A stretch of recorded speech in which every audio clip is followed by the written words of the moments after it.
샬롬 샬롬 샬롬 샬롬 샬롬. 하나님 사랑합니다. 여러분 주 안에서 사랑합니다. 네, 신명기 14장 말씀이죠. 네, 당신의 이름은 어찌 되십니까? 신명기 14장 말씀 함께 보도록 합니다.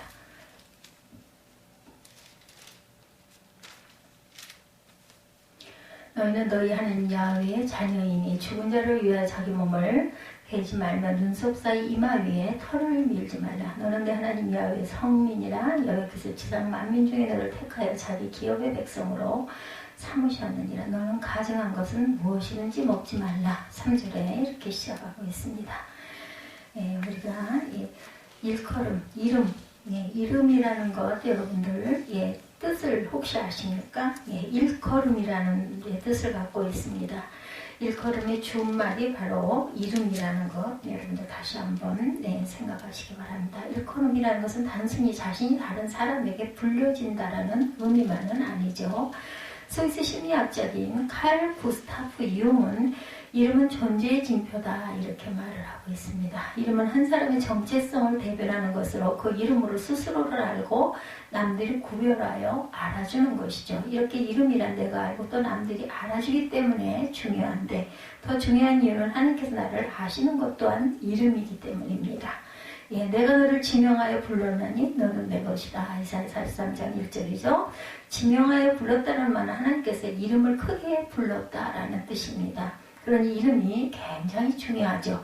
오늘 본문에 아주 특별한 이름들이 등장합니다. 그것은 하나님께서 이스라엘 백성들을 향하여 부르시는 이름.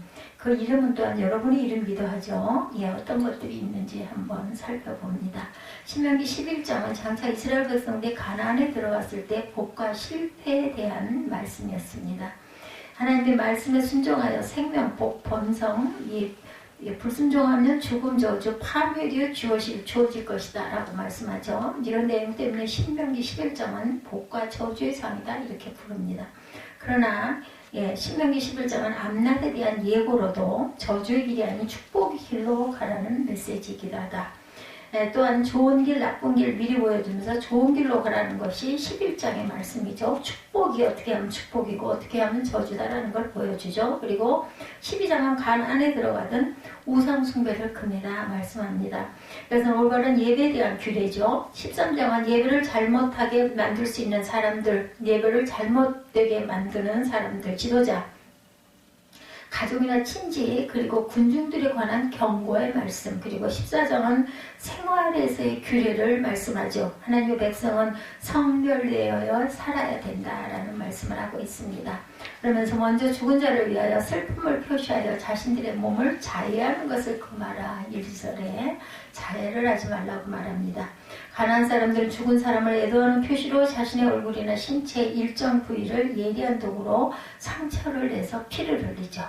심지어 산자를 같이 묻는 순장의 풍습도 있었습니다. 이런 행위는 죽은 자에 대한 존경의 표시이자 또한 무덤을 주관하는 신들의 마음을 달래는 의식이기도 했다고 그래요. 두 번째는 부정할 음식을 삼가라. 3절에서 8절에 나타나 있습니다.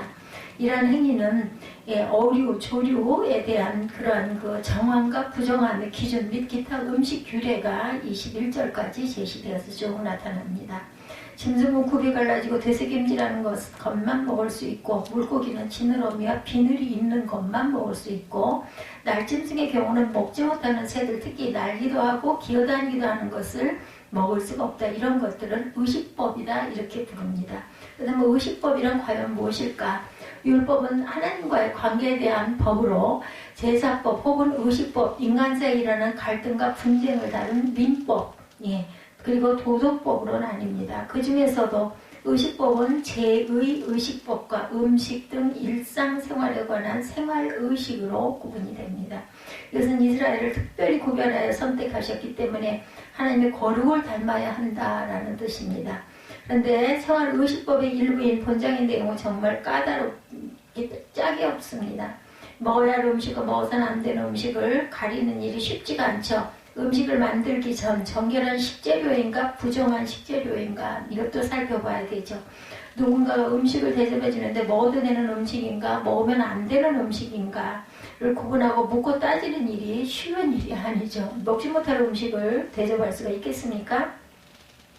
요새 같으면 유세인들이 먹어서는 안 되는 돼지고기 요리, 해산물을 곁들인 요리가 나왔다고 했을 때 같은 그릇에 있지만 해산물만 골라 먹을 수도 없는 거죠. 해산물의 조리 과정에 돼지 기름이 들어갔을 텐데 거치장스럽고 정말 힘든 일입니다. 그런데 하나님이 이런 골치 아픈 문제를 말씀하시면서 늘 당신의 방법대로 문제를 풀고 가십니다. 그것은 의식적인 조항, 율법보다 이스라엘이 누구냐를 확인시키는 방법입니다. 이스라엘이 누군지를 알면 이런 의식적인 조항이 결코 침이 안 된다라는 거죠. 그렇다면 하나님은 이스라엘을 향해 누구라고 말씀을 하셨나? 하나님은 야훼 자녀라고 말씀하죠. 예. 먼저 하나님은 이스라엘 백성을 향하여 하나님 여호와의 자녀다. 지극히 평범해 보이는 이 표현은 오늘 본문의 대상들과 본문이 주어진 시점에서 볼 때 아주 중요합니다. 오늘 본문은 이스라엘 백성들이 40년간 광야 생활을 끝내고 요단강을 건너 가나안으로 들어가기 직전의 상황인데 지난 40년은 그 부모 세대들이 광야에서 죽어간 세월이기도 합니다. 그들이 광야에서 죽어간 이유는 수차례에 걸쳐 하나님께 범죄했기 때문이다. 애굽에서의 기적과 홍해, 만나와 메추라기, 반석에서 터진 물, 아말렉과의 싸움에서 승리 등 엄청난 역사를 경험한 그들이 경험한 기적보다 더 자주 범죄를 했고 그 결과 그들은 광야에서 죽어야 되죠. 그래서 모세는 그들의 전제를 되밟지 않도록 부모 세대처럼 살지 말라고 반복해서 외칩니다. 근데 실패한 부분을 언급하면서 그들처럼 되지 말라고 말하는 것이 듣는 사람 입장에서는 듣기가 좋을 리가 없죠. 어릴 때 자주 듣고 싫었던 말, 지 아빠 닮아서, 지 엄마 닮아서 이런 말들이죠.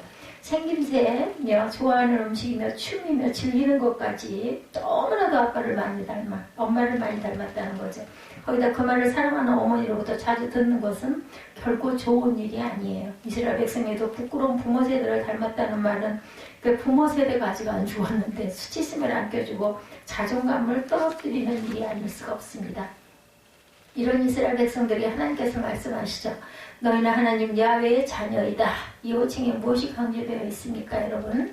하나님께서 당신의 이름을 하나님이라는 그 하나만으로도 충분하실 텐데 하나님 여호와라고 하심으로 더 강조하십니다. 그런데 당신을 강조하는 이유는 스스로를 높이심이 아니라 자존감이 낮고 수치심에 휩싸이는 이스라엘을 위해서죠. 너는 여호와 하나님의 자녀다. 너는 부끄러운 내 부모의 자녀가 아니라 창조주 하나님 만군의 야훼의 자녀이니라. 최근 중국 재벌들의 자녀들이 만행에 관한 뉴스 여러분들 보셨습니까? 예언견에다가 1,400만 원짜리 애플워치 2개를 채웠다고 합니다. 예, 졸부처럼 보일까봐 4개 다 하지 않고 2개만 했다 이렇게 말한다고 합니다. 다른 어느 재벌 아들도 비슷한 처신을 했다고 말합니다. 예, 중국 졸부의 아들도 아버지 때문에 남들이 상상치 못할 일들을 저지릅니다. 이런 경우와 비교할 수는 없지만 이스라엘은 창조주 하나님 만군의 야훼의 자녀이다. 여러분 지금 하나님은 제2세대 이스라엘 백성들에게 실패한 부모의 자녀라는 부끄러운 이름 대신에 하나님의 자녀라는 영광스러운 이름을 붙여주셨어요. 마찬가지로 여러분 역시 하나님의 자녀라는 영광스러운 이름의 주인이심을 믿으시기 바랍니다. 아멘. 여러분이 야훼의 자녀라는 것이 얼마나 놀라운 일인지를 아시기 바랍니다. 여러분에게 하나님의 자녀라는 이름이 감동이 되십니까? 여러분들 우리가 하나님의 자녀될 자격이 과연 있습니까? 예, 지난 한 주간의 생활에서 하나님의 자녀라는 것을 세상을 향해 얼마나 보여주고 살아오고 계십니까? 당당하게 하나님과 세상을 향하여 나는 하나님의 자녀라고 큰 소리를 칠 수가 있어야 되겠죠. 놀라운 사실은 하나님께서 당신의 이름을 더럽히고 자녀답게 살지 못하는 우리를 외면하지 않으시고 사랑과 은혜로 용납하고 계신다라는 것. 여러분들 예배의 의미가 무엇일까요? 자녀답지 못한 자가 심지어 자녀임을 잊고 살았던 자가 다시 하나님의 자녀가 되는 시간입니다. 어떤 면에서는 자녀가 아닌 자로 왔다가 자녀가 되어서 돌아가기도 합니다. 이것이 예배의 의미가 아닐까요? 여러분들 기억하시기 바랍니다. 여러분은 하나님의 자녀입니다. 여호와의 성민, 두 번째로 하나님의 이스라엘 백성을 야훼의 성민이다 이렇게 부르십니다. 여호와라는 하나님의 이름은 유일한 이름이고 특별한 이름이고 어느 누구와도 견줄 수 없는 이름이라는 것을 알아야 합니다. 그러나 하나님에게 이스라엘은 성민 즉 거룩한 백성이었다. 그렇다면 거룩한 백성이라는 말의 의미는 무엇일까? 예, 거룩한 백성이란 첫 번째 존재적 순결 혹은 구별을 뜻합니다. 존재적 구별이란 출신 성분부터가 남다르게 구별된다라는 뜻이죠. 금수저를 물고 태어났다 이런 말들 많이 들어보시죠? 영어에서 온 이 속담은 원래 은수저를 물고 태어났다, born with the silver spoon in one mouth였다고 합니다. 그것을 골드 스푼 이렇게 바꿨나 보죠. 이 말은 서양 중세시대 일반 서민들은 나무 숟가락을 썼지만 귀족들은 은숟가락을 쓴 데서 유래합니다. 금숟가락, 은숟가락을 쓰는 사람이란 태어날 때부터 귀족이나 상류층이라는 뜻이겠죠. 예를 들면 영국 왕손으로 태어나 왕위 계승 서열 몇위라는 것이나 일본 황실의 자손으로 태어난 누구 등에서 볼 수 있는 것과 같겠죠. 그들은 태어나면서부터 외모가 어떤지 IQ가 어떤지 하는 것과 상관없이 남다른 존재가 되어버립니다. 이런 것을 존재적 순결, 존재적 구별이라고 할 수가 있겠죠. 두 번째로 거룩한 백성이란 도덕적 순결 혹은 도덕적인 구별을 의미합니다. 도덕적 구별이란 그 인격이나 삶의 성인 군자와 같고 도덕적으로 윤리적으로 바르고 깨끗한 것을 말합니다. 그런데 이스라엘은 지난 광야 기간 동안 그 부모 세대와 함께 수차례에 걸쳐서 하나님 앞에 범죄했어요. 최근에는 모압 여인들의 꿰매 빠져 성적으로 타락했고 그들의 신을 섬김으로 신앙적으로 더럽혀지기도 했습니다. 그렇기 때문에 이스라엘 백성은 도덕적으로 순결하지가 못했어요. 거룩한 백성의 세 번째 의미는 육신적 순결 혹은 육신적인 구별을 뜻합니다. 이것은 생활의 순결이고 종교적인 순결을 뜻하죠.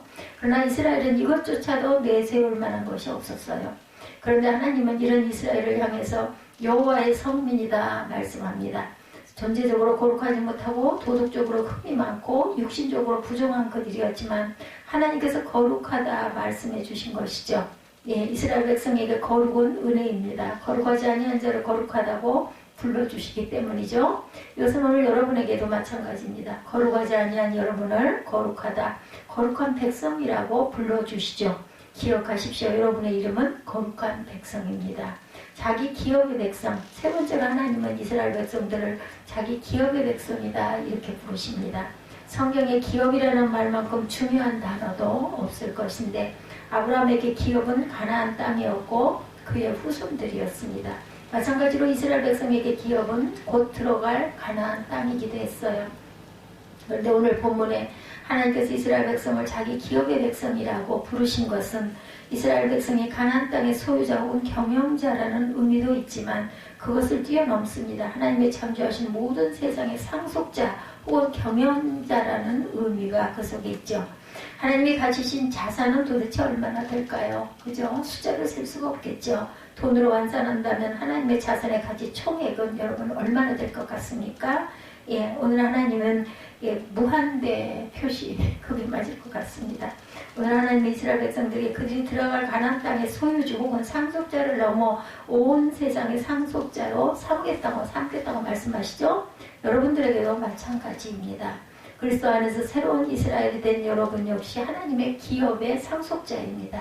그것이 무형이든 유형이든 세상적 것이든 신령한 것이든 여러분들이 받았거나 받게 될 기업이라는 거죠. 하나님의 기업의 상속자 얼마나 영광됩니까? 그런데 여러분 오늘 본문은 이스라엘이나 여러분이 기업의 소유자 혹은 상속자라고 말하는 것으로 끝나지 않습니다. 오늘 본문 속에 기업 중의 기업은 바로 이스라엘 백성이며 여러분이라는 표현이 숨어 있습니다. 지금 우리가 하늘을 볼 수 없지만 밤하늘의 별들과 별이 보이지 않는 우주 끝자리까지를 여러분 상상해 보시기 바랍니다. 그리고 여러분이 가보았거나 가지 못한 지구의 구석구석을 떠올려 보십시오. 놀라운 그리고 특별한 것들이 얼마나 많을지 상상이 되질 않죠.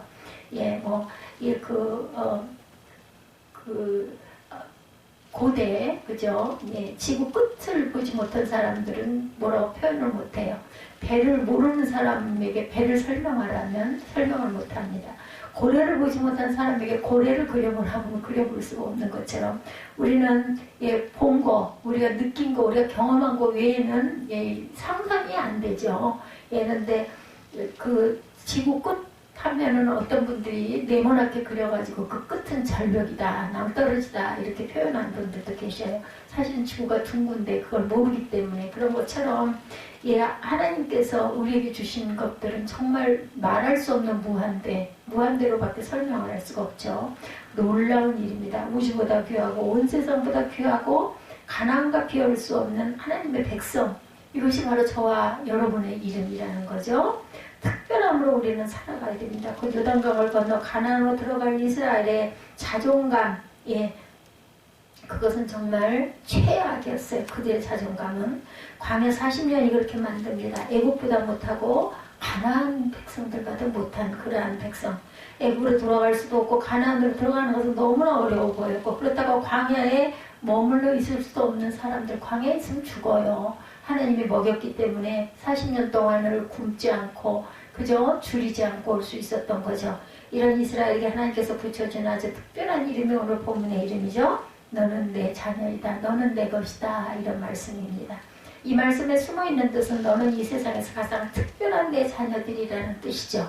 너는 성민이다. 세상에서 구별되고 선택된 사람이라는 뜻입니다. 너는 내 기업이다. 최고의 가치, 최고의 능력, 최고의 특별함을 가진 존재들이라는 거죠. 이제 이 이름들은 여러분의 이름입니다. 우리 다시 한번 입술로 고백합니다. 나는 하나님의 아들이고 하나님의 딸입니다. 나는 하나님께 선택하시고 사람들 중에 구별된 사람입니다. 나는 하나님의 최고의 기업입니다. 이 고백이 저와 여러분의 고백이 되시기를 주님의 이름으로 축복합니다. 기도하시겠습니다.